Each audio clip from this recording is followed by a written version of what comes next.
wabarakatuh. Pemirsa, hari ini Jenah.com berada di kawasan Takengon, tepatnya di kawasan Pantai Minyi. Ini adalah Laut Tawar. Ini adalah merupakan ujungnya Laut Tawar.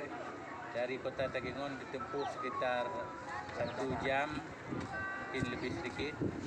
Dan inilah di belakang saya adalah panorama yang cukup indah, dikelilingi oleh Laut Tawar.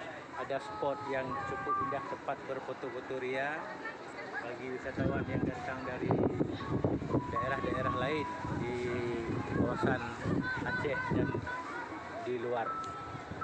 Inilah pengunjung yang datang ke sini cukup ramai. Kebetulan ini dalam suasana libur sekolah anak-anak. Cukup indah, bukan?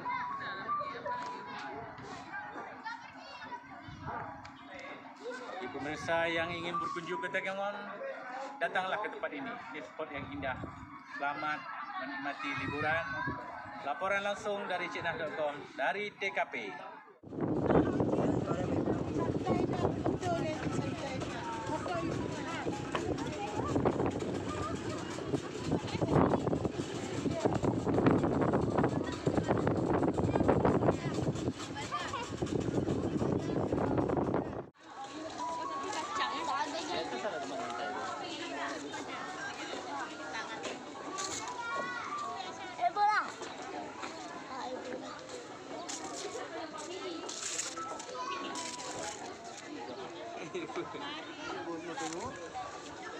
Suasana di Pantai Minyi, lingkaran Laut Tawar.